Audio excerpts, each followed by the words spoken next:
بسم الله الرحمن الرحيم الحمد لله رب العالمين والصلاة والسلام على نبينا محمد وعلى آله وأصحابه أجمعين أشهد أن لا إله إلا الله وأشهد أن محمدا عبده ورسوله أما بعد.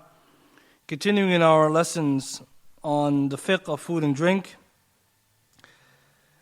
Last week we stopped in the discussion of slaughter, and we'll go from the rules of slaughter. So we'll review first what we said. We said that there are 5 conditions or areas to be halal. 5. And this is from review from last week. First, the one slaughtering. Dhabih. Who's the one who's slaughtering? Number 2, the tool that's being used. What is the tool that's being used to slaughter? The ala. What are we using? Number 3, the place of slaughter. So the mahal, where exactly are you slaughtering? 4, the fi'l, the action, how are you slaughtering? And 5thly, the dhikr. And dhikr, remembrance here means tasmiyah. More specifically saying bismillah or not. When do you have to, or for who slaughter has to have tasmiyah? So these 5, we said, are the 5 arenas of discussion for slaughter to be halal. And it means here that these are conditions and there's rules. So today, inshallah, we'll cover all 5 with some clarity, to which then we can use this to help find judgment for certain meats that are slaughtered. Because we always hear, is this halal or not? With these conditions, inshallah, you have that knowledge. So first, we'll go over the one who's slaughtering. We spoke about last week, but to make it clear. So the one who's slaughtering has to have 3 conditions. Yani dhabih, who's the one slaughtering? Number 1, they have to be sane. Aqil, someone who's sane. And so if the person is not sane, then their slaughter is not permissible. And obviously this means children, intoxicated people, and insane people are outside. Because the child doesn't know what they're doing. So they're not obviously going to, even though they have sanity, they don't have the ability to have intention. Or they don't have the understanding of that. The one who's insane, obviously they're not sane. And lastly, the one who is drunk at that moment is rufu' al-qalam, he's marfu' al-qalam, as if he's not there. So the ulama agree to this. It has to be sane. And then the next is either a Muslim, which is the primary one, it must be a Muslim, or lastly, a kitabi, Jew or Christian. And we mentioned this last week already. طيب, so that means 3 things we need. It has to be sane, Muslim is preference, if not a kitabi, Jew or Christian.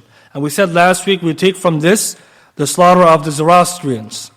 The ulama, they say the slaughter of the Zoroastrian, the Majus, is not accepted. Likewise, the slaughter of the mushrik, the polytheist, and all their types. And the ulama, they mention this almost as if it's an agreement, i.e., all those who don't qualify as kitabi. We said there's some differing a little bit on the Zoroastrian, but correct opinion not allowed. Likewise, the one who's kafir, a kafir asli, an original disbeliever who doesn't ascribe to the Judaism or Christianity, their slaughter is not counted because they're not kitabi. Likewise, in today's time, atheist, a communist, and the likes. And this was mentioned by Shaykh Salih Fawzan, Kitab Al-At'amah, page 148 to 149.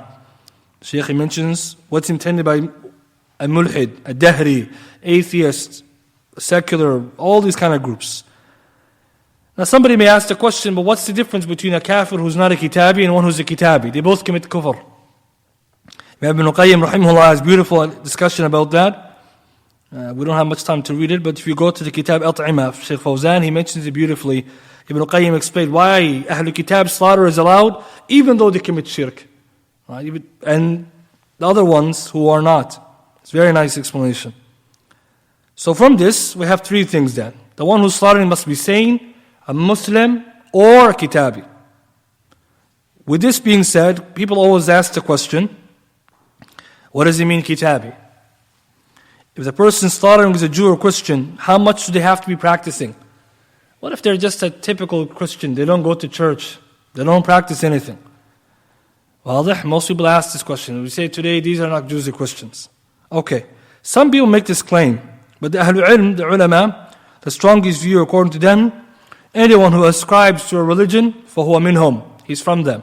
Irrespective if they go to church or the synagogue or not. Irrespective if they believe in their aqidah or not. Because they're all in the kufr, first of all. And all of them have varying degrees, but the Salaf didn't differentiate. Some of them did. For example, Abdullah ibn Abbas, Ali ibn Abi Talib, radiallahu ta'ala anhu, he held the view that a certain group of Christians, Arab, were not considered Christians because they don't practice the faith, except for drinking khamr, that's all they do. Like a majority of the ulama and the Sahaba, the way they understood, whoever says they're Jew or Christian, it doesn't matter if they're practicing or not practicing. Some Ahlul Ilm went so far to say that their parents have to be Jew and Christian, otherwise they're not Kitabi. Some they said other things. But the final conclusion, the most correct opinion, if someone ascribes to this religion, this irrespective of what they do, i.e. if they practice, they don't practice, or what they believe, it's permissible. And this is the view of a few of the companions, as I'll mention, and the view of the Ahnaf and the Malikiyah, and also the chosen opinion of Imam al-Tabari, and Shaykh Salih Fawzan, likewise, in Kitab Al-At'amah, page 105 to 107. So Imam al-Tabari, he mentions in his tafsir, after he mentions in Surah Al-Ma'idah, about the Jews and Christians and their meat, he has a long discussion about those who say that, particularly the view of Ali ibn Abi Talib, radiyallahu ta'ala anhu, and he explains, after he mentions the different reasons why it's not correct to exclude certain groups from the Jews and Christians, because at the end of the day he concludes that وَالرَّاجِحْ مِنْ قَوْلَيْنِ, what's more correct from these two opinions is that the slaughter of one who's a Christian, it still counts as being a Christian because they are from them, irrespective if they are lenient or they are easygoing with some of the obligations, some of the prohibitions which are necessary amongst them or from them for their religion. And so we'll mention some of the Sahaba who held that view, because this question comes a lot. People say, well, this is not a real question. As if Allah didn't say the Jews and Christians already are committing shirk and they're not practicing the teachings of Musa and Isa, alayhimus salam. So this is important, because if you go to that point and you say, okay, they're not practicing, what does it mean practicing Jew and Christian? So the ulama, they made it easy for us here. Example, Umar bin Khattab radiallahu ta'ala anhu, it's narrated that a man came to him and asked about a group of Jews who read the Torah, but they also establish the Sabt, the Sabbath, but they don't believe in Yawm al-Qiyamah, the resurrection. He said they are a group from the people of the book. And this is reported by Abdul Razak in his Musannaf and also al-Bayhaqi, and the Isnad is Sahih. It's very important. Many of them you'll find till today, some of them don't believe in the Qiyamah. It's important. This is if you really go into their religion. But this is Umar, he said, is one of them. If we're from them, doesn't matter. And that's a pinnacle part of our faith, because Ibn al-Qayyim mentions one of the difference between the slaughter of the regular kitabi versus the kafir is the fact they believe in these things. But Umar radiallahu ta'ala anhu understood that it doesn't matter. Ibn Abbas likewise, he said, eat from the slaughtering of the group called Bani Taghlib. Alright, so this is the group, Taghlib. This is the group in question. And even you can marry their women. And Ibn Abbas held this view because he understood that they're still Christians even if they don't practice. Imam al-Zuhri, rahimahullah, was asked about the slaughtering of the Arab Christians. He said, whoever embraces a religion is considered one of them or from its people. Also the Musannaf Abdul Razak is Isnad Sahih. So this helps us to see that the Sahaba, they made easy this understanding. Otherwise, it will be impossible to find the meat of a kitabi, because in the end, which one of them is truly practicing, it will be beyond us to understand or to find that answer. But on top of this, the ulama, they've said this because the conditions to say that they have to be practicing are not with evidence, but it's only from understanding of the verse. So inshallah, this will make it easier to understand later on when we talk about the meat of al-kitab. Number 2, which is the tool of slaughter. So now that we know who can slaughter, what's the tool that needs to be used? The ulama, they mentioned majority. Any tool that's sharp and allows the blood to flow is permissible to use except for 2. It cannot be a tooth or a nail. And some scholars add a third, or a bone. So any tool, it's sharp and allows the blood to flow, it's permissible to use to slaughter, provided it's not a tooth or a nail and a bone. 3 things. And the reason why they exempted those is based on this text I'm going to read. But any sharp item that allows the blood to flow. ودليل حديث رافع بن خديج رضي الله تعالى عنه, Nabi sallallahu alayhi wa sallam said, eat what is slaughtered with any instrument that makes the blood flow, except what is slaughtered with a tooth or a nail. And some of the scholars understood the tooth or a nail as a tooth or a nail. Another version says a bone. And this was the view of many scholars, Ibrahim al-Nakha'i, Hassan bin Salih, Al-Layth bin Sa'id, Imam Shafi'i, Ahmed, and others. If you go to Al-Mughni and Mujmu' of Imam Nawawi, likewise you find this. Why are these exempted? The tooth and the nail and the bone. The ulama, when they look at the hadith, they explain that one of the two reasons. Number one, Imam Nawawi says, one of the reasons is because the bone is impure. And they derive this concept from the fact that when you use the washroom, you shouldn't use the bone. So they said from there, if it's not allowed to use it to make purify yourself when you're using the washroom, then they extended it here. This is one understanding.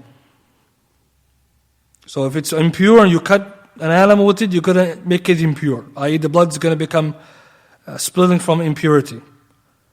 Second thing he said, rahimahullah, was it will spoil the slaughter, and also tooth is the tool used by the Abyssinians, the Habasha. And at that time they were Christians. And that's exactly what Rasulullah he intended that time, because they slaughtered using a nail. And so Imam al-Qurtubi and Mufhim, he says how they used to do it. They would take a sharp nail and they would stab the neck of the animal, and essentially it's not sharp enough to cut, like really slaughter. So they'll keep doing that till it's punctured to death, which would fall into one of the categories of prohibition.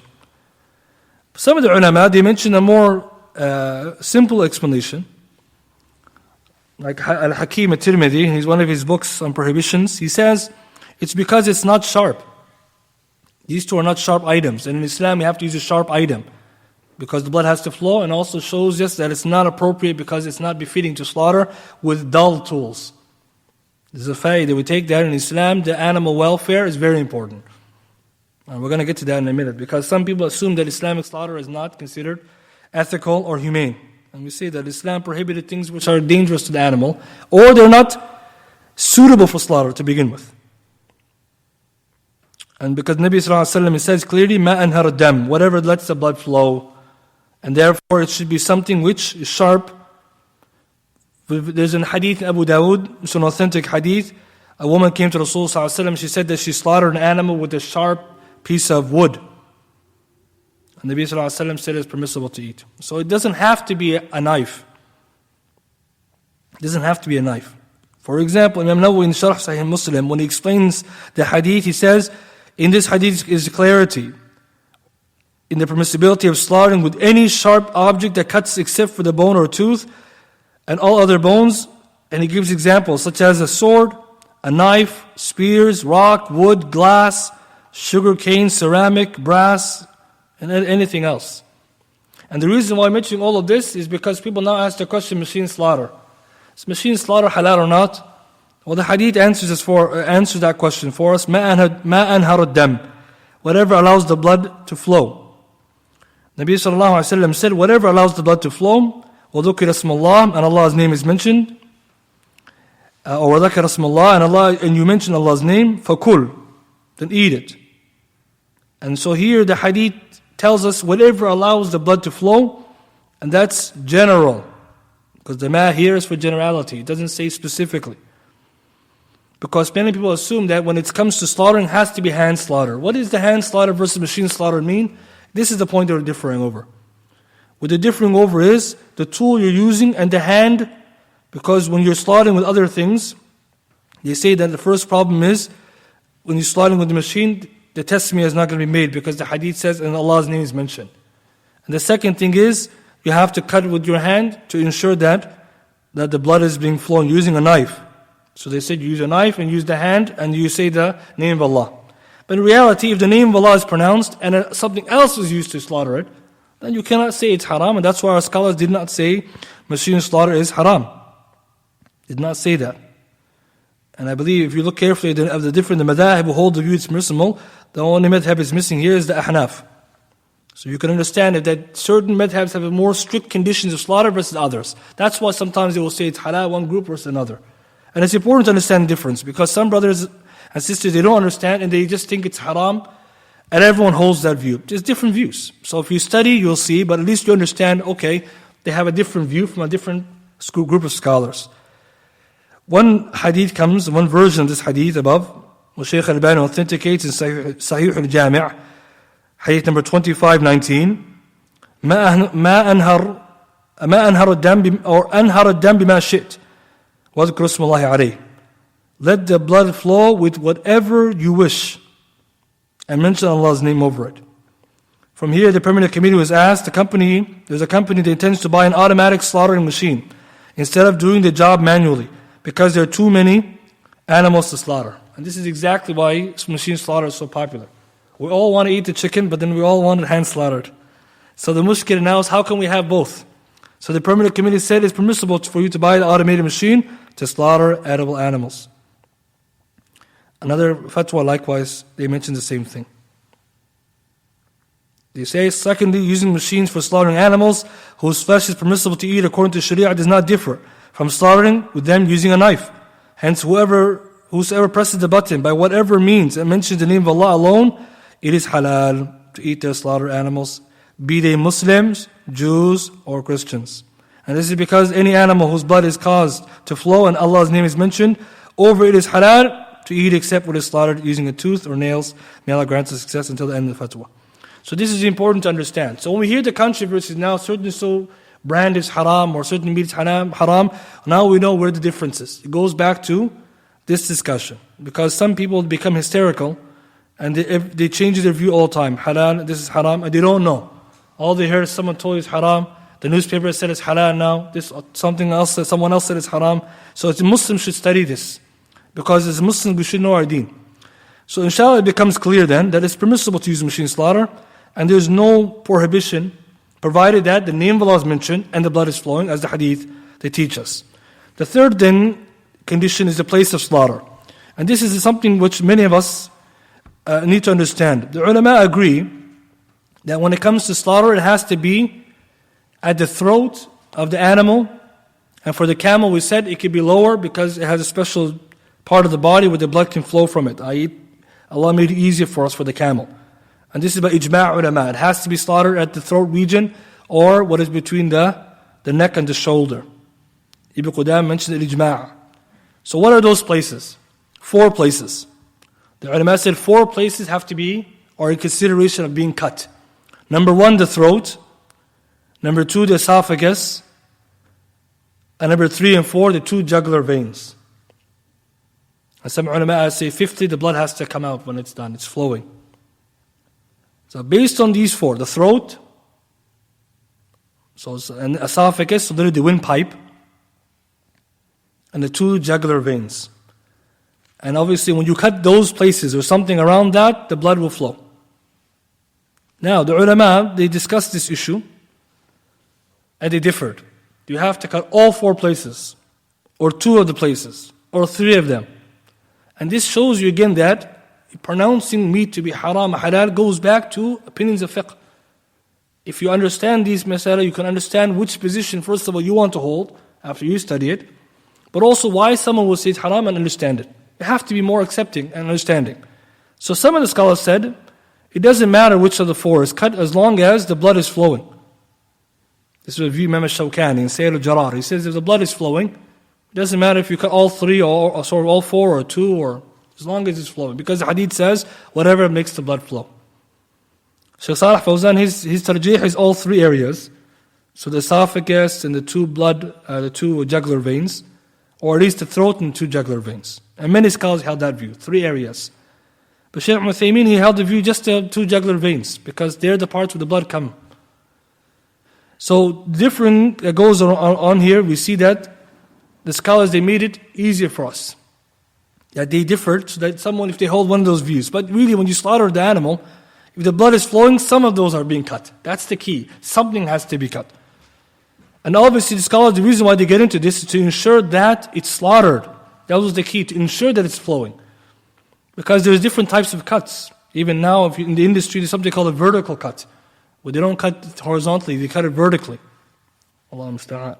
So stuff like this exists, so this helps us to see. So depending on the view someone holds here, you could say some slaughter is haram or halal maybe. If you hold that view, it has to be 3 out of the 4 or 4 out of 4 or like this. But in reality, the ulama, they make it a little bit easier, provided the blood is flowing and at least 3 or 2 out of 4, some of them say. And most of the times we won't know. Allah Ta'ala a'lam, we wouldn't really know because it would come to animals were slaughtered. When they're slaughtered, that region is cut and whatever is cut is cut. Then the ulama went so far as to say, what about if the back of the head is cut? You start from the back to the front, from the neck, because the animals start cut from the throat. Majority said it's permissible. The majority says it's permissible because as long as you cut those 4. I mean, it's not a common, but if it's the case, someone cut from the back of the neck all the way through. Obviously, not recommended either because it's unnecessary cutting, right? You cut from the throat is the better. But that shows you that there's some type of leniency there. Then they get into another discussion regarding the place, which is to do with when you're cutting, you have to ensure the knife is sharp. Because in order to allow these places to be cut, the knife must be very sharp. Nabi sallallahu alayhi wa sallam told us, إِنَّ اللَّهَ كَتَبَ الْإِحْسَانَ عَلَى كُلِّ شَيْءٍ. Allah has recorded or decreed ihsan, perfection in all things. And at the end the hadith says when you're slaughtering, make good your slaughter. Sharpen the knife. This is very important. Jews and Muslims agree to this. It's a very sharp knife. But Islam takes a step further. The ulama say slaughtering the animal with a dull knife is not befitting and not appropriate. It's disliked because it's a naw' min al-ta'dhib, type of torment of the animal. Again, animal welfare in Islam, because we're not allowed just to slaughter it. If that was the case, then the bone and the tooth would have been permitted. We said they're not sharp enough. One view. On top of that, Islam has also come to prevent animals from being tortured unnecessarily. Psychological torture, you're not allowed to slaughter an animal in the presence of other animals. This is very important because we're going to get into the next one, the fi'l. In today's time, as we mentioned last week, many nations are questioning the halal meat. And some of the things they mention is the humanity of the animal slaughter, Islamic slaughter. We say, no, Islam has come with animal rights.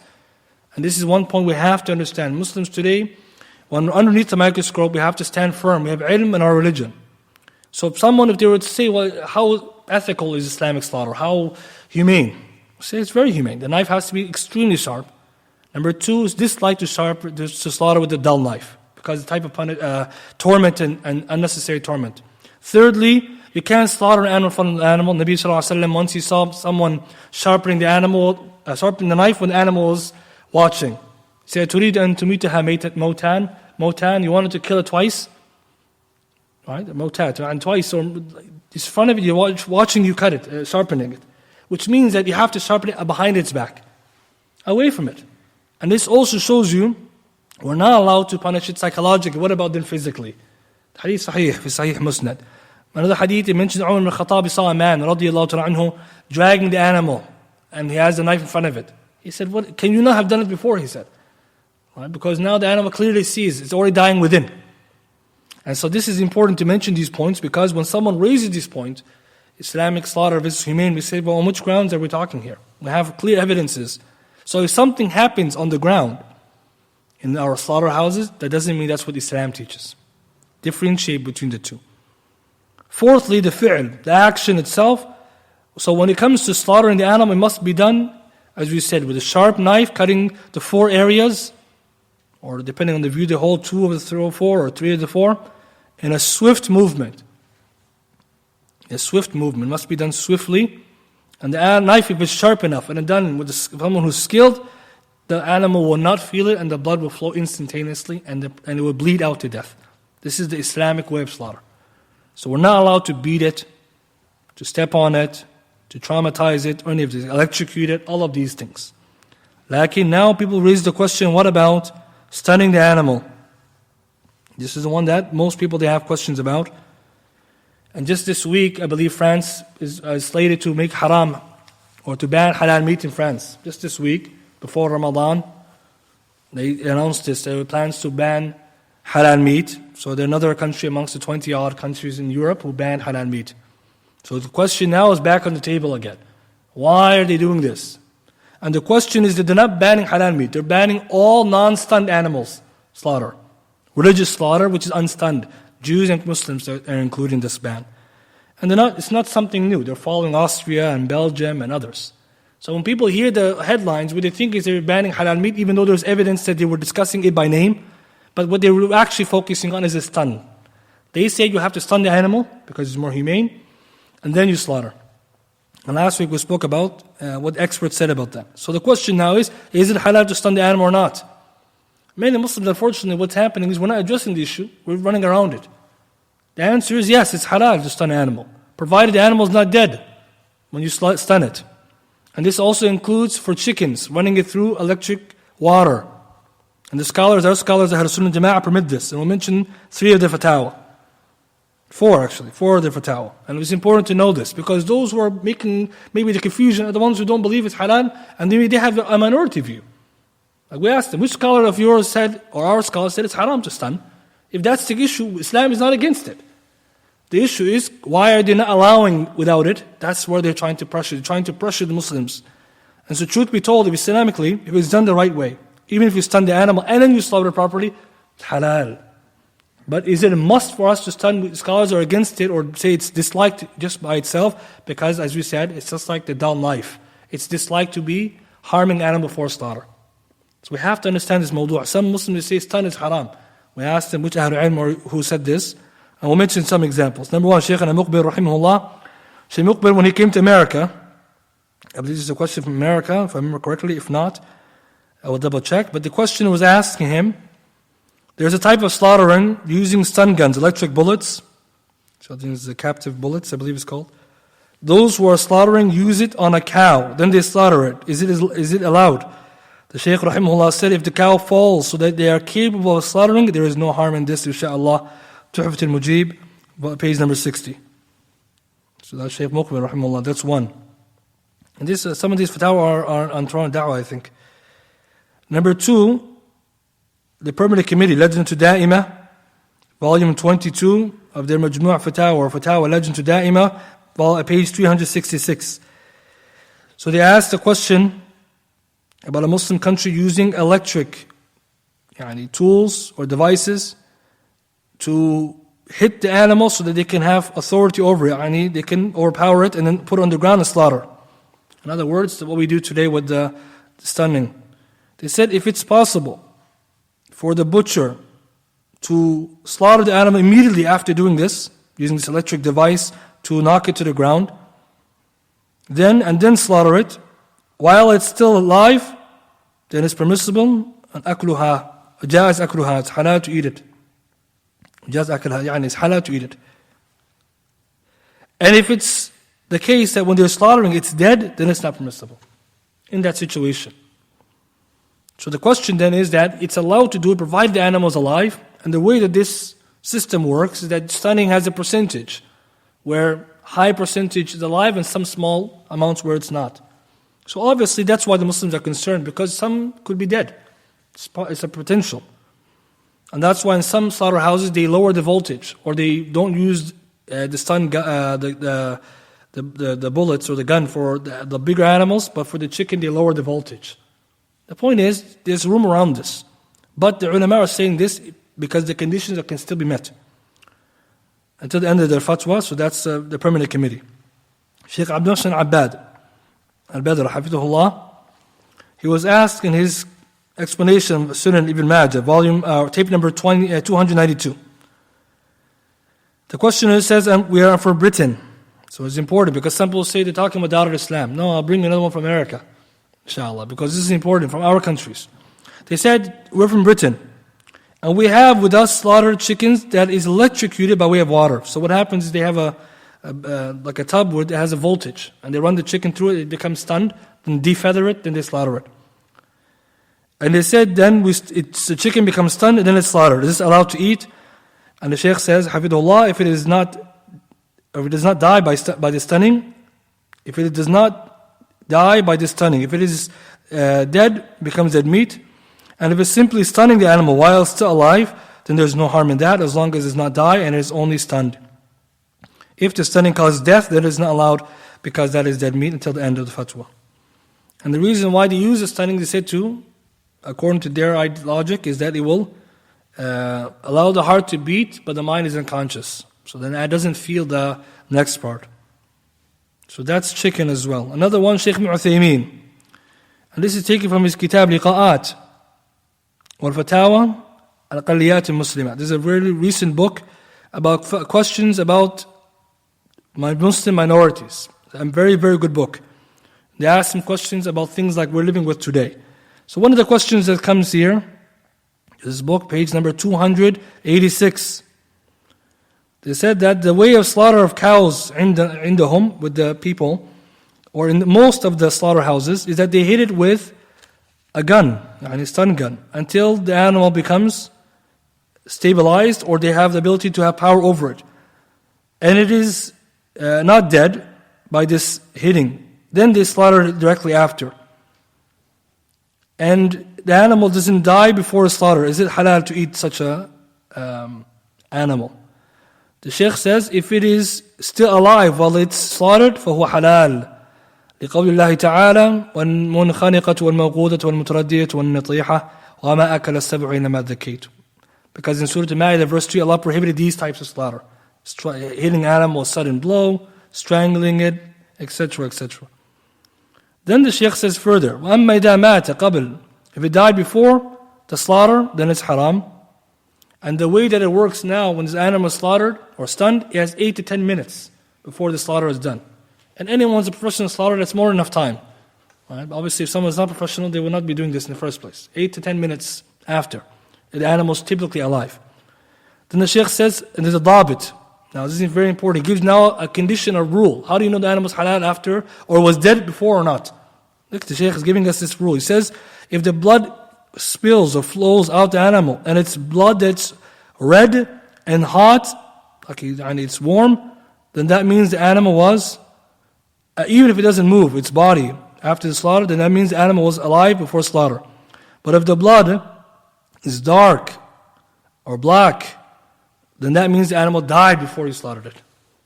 This is a principle. This is very important because today someone says the percentage. The Shaykh is giving a dabit. Why? Because at the end of the day, it's the reality we're living with. And this fatwa shows you again the difference between Ahlul Ilm and sometimes our own personal views. Maybe our views is that we shouldn't do it, which is, again, we agree. The Islamic way, you don't need to. But he's saying if the case is slaughtered animals today, the dispute is about stunning, then Islam permits the stunning provided the animal is not dead. And what this shows is that the prohibitions of allowing people to slaughter animals without stunning, this in reality is religiously motivated. This is the problem. They want to make difficult our deen, but alhamdulillah, Islamically the action is permissible, even though the ulama still say dislike because there's a type of pain in there the animal faces. But this is important information to know because many Muslims believe say stunning is haram, that's it. And the animal is stunned.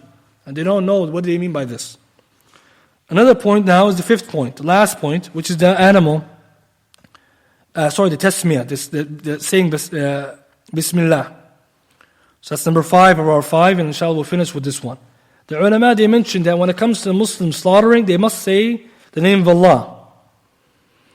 And this now becomes contention because the scholars differ. What if the person forgot? Some of them they have different views, at least 4 different opinions, or 3 different opinions. But the idea is a Muslim should slaughter with the name of Allah, as Allah says, وَلَا تَأْكُلُوا مِمَّا لَمْ يَذْكُرِ اسْمَ اللَّهِ عَلَيْهِ وَإِنَّهُ لَفِسْقٌ. Do not eat that which Allah's name has been pronounced upon, because it is fisq, it is wickedness or evil. And Nabi Sallallahu Alaihi Wasallam said, whatever allows the blood to flow, and Allah's name is mentioned, eat it. So the question now, if a Muslim slaughtered and forgot, one group of scholars said it's okay because they're Muslims, so they forgot and it's still permissible. But some ulama hold that it's not allowed mutlaqan. If they forgot Basmala, the Muslim is free of sin, but the meat is still haram, even a Muslim. And actually many scholars actually hold that view. And the reason why they hold that view is because the ayah says you cannot eat that which the name of Allah is not pronounced. It's a tough view. But Shaykh Ibn Baz, rahimahullah, he held the view, the second opinion, and this is the chosen opinion of Imam al-Bukhari, Ibn Abbas, that if the person forgot, then it's okay because they were a Muslim, but they should have done it. And some group of scholars say it's only recommended, not wajib, but that's the weaker of the views. So the correct view, you have to say it. The debate only is, if I forgot it, is it still halal or not? Which is very difficult because we can't count maybe how many times maybe it was forgot, or someone ignored it. But then the question now falls to the last group, which is Ahl Kitab. Do they have to say the tasmiyah or not? The ulama here have also broken into groups. One group of scholars, which is the majority, said it's not permissible until they say the name of Allah. And that's very clear from the verse, because they say, وَمَا أُهِلَّ لِغَيْرِ اللَّهِ بِهِ, whatever is slaughtered for other than Allah, and they didn't say Allah's name. It means if they say the name other than Allah, clearly it's haram. But if they don't say it, they still didn't slaughter it the right way, because the ayah says you have to eat on that which Allah's name is mentioned. Another group of scholars have said, no, it's not must for the Ahl Kitab, because they don't say Allah's name anyways. Generally speaking, they just slaughter. And they said that when Allah made their food halal for us, He didn't say they have to say tasmiyah. وَطَعَامُ الَّذِينَ أُوتُوا الْكِتَابَ حِلٌّ لَكُمْ, and the food of the people of the book is permissible for you. This verse is Madani, and the verse about you saying Allah's name is Makki, they say. So Imam al-Sha'bi, I believe it was the one who said, وَمَا كَانَ رَبُّكَ نَسِيًّا. He says, your Lord doesn't forget. So if Allah said it's permissible, then it means you don't need it. What's because ghaliban, they don't say it. Because now we'll assume that the Jew or Christian saying Allah's name on the slaughter, which is very good if they did, but this is the hard part. But the ulama, they have a point who's haram, because they say that the verse is clear. Now there's a problem. What if you don't know? Because even if I held the view that they don't have to say it, that means you can eat any of them. But those who say that you have to say it, what do you do if you don't know? Someone gives you, a Jew or Christian gives you meat, or you find it in the market. The ulama, they agree, Jumhur ulama, this is a faidah, that if you don't know if they say Allah's name or not, Ahl Kitab, huwa halal. It's still halal. By the hadith Aisha radiallahu anha, they brought Rasulullah the meat of a people who, they said, we don't know when they slaughtered it, before they accepted Islam or after. He alayhi salatu wasalam said, pronounce Allah's name over and eat it. This is hadith Bukhari. And this is, you can find more in Kitab al-Mughni and al-Majmu' and others. Why is that important to have? Because most cases we don't know what happened when the meat reaches us. We don't know. So people, what happens is they're disputing things with the Jumhur ulama says, okay. And now we're going to finish with a qa'idah, a rule. Al-aslu, we said, fil hayawan, the origin of animals is hil, permissibility, in terms of eating them. Wa aslu fi dhaba'ih, the origin when it comes to slaughter animals, is haram. But what does that principle mean? This is what people, the ulama explain it.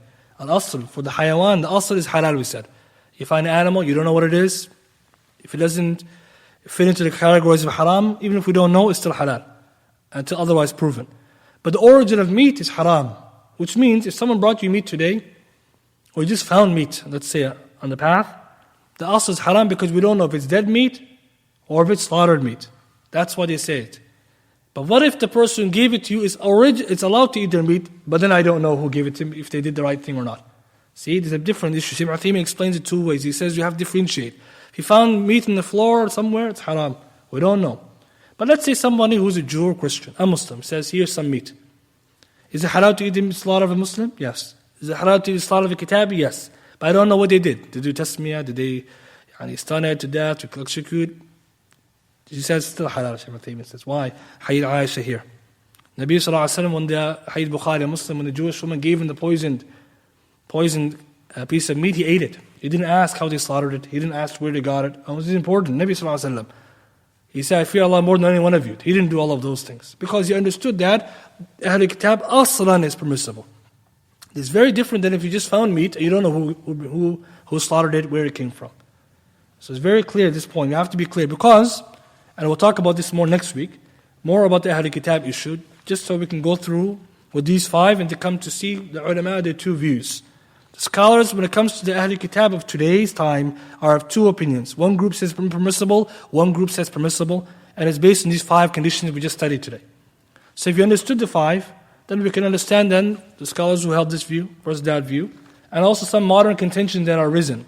Some people may say things, and inshallah we'll mention some of the explanation. But the reason why I'm mentioning all of this is that we have to know where the discussion is. Where is the niza' between the ulama? It's not, as some people think, Ahl Kitab is haram. No one said this. What they mean is today's time. Or somebody will say, we don't know if to say Bismillah. If you don't know, the asl is halal. What do you mean is if you know, then it's haram. See, so we're debating the wrong things and we're coming to telling people all kind of things. And the worst thing is, it's not that if you have a particular view. The worst thing is we're miseducating people. And this is very dangerous because we said before, we're telling people haram, haram, halal and haram, and you don't even know what you're talking about. That's very dangerous. A Muslim should never be like that. They should know what they're talking about. And at the very least, you tell the person what your opinion is, and everyone should respect one another. But we shouldn't be talking about something and we don't know, and then what happens is, we judge Muslims then. Because you may find someone who differs with you, and what do you do then? He says, astaghfirullah, I thought he was righteous, but he's eating this or he's doing that. And we have this in our community, unfortunately. Somebody sees someone who they say is mashallah, but he ate this particular thing, and they don't even know what the ruling is, but just because this is where we are. But what a Muslim should be more conscious, say perhaps that person doesn't know, number one, or maybe they have a different view. So you do your homework, check, and inshallah Allah will give us tawfiq. And this is important to have this kind of patience and hilm and forbearance, because at the end of the day, as Muslims, we're not supposed to divide one another, we're supposed to unify one another. And may Allah subhanahu wa ta'ala allow us to benefit from that which we heard. Anyone has any question, inshallah, we will take. Yes. With regards to the machine slaughter versus the hand slaughter, is it correct to go for one, for example, like say you have the grocery store and you see two different brands, and one is machine slaughtered and one says that it's slaughtered by hand. Should you go for the one that's slaughtered by hand, or is it okay to just... So the brother's asking, if you're in this grocery store and you have two options, one meat says machine slaughtered, other hand slaughtered, is it better to go for one over the other? At the end, if you say both are halal, it's your choice. But you see, the thing is, what's closer, what's safer, no one differs in the hand. Right? So if someone was scared, for example, I'm still not clear on it, to go with the hand slaughter, it's always safer, right, for you. But if you studied it, you understand both are halal. Maybe someone will check the price, maybe, depends, maybe. Wallahu alam, but somebody would look into it. But you cannot... Well, the problem is, I think some people don't know about the machine slaughter opinion. So what they've been told is only one side, and so they think the other is haram. But once you understand it, it makes it easier. And alhamdulillah, it's sometimes labeled, so you have the choice. But of course, if somebody wants clarity, pick that which is no khilaf. Khuruj min khilaf awla, always. If any khilaf is there, khuruj minha is better, always. That's safer. But if you know the issue, you do what's easier for you. Wallahu a'lam. Another question, yes?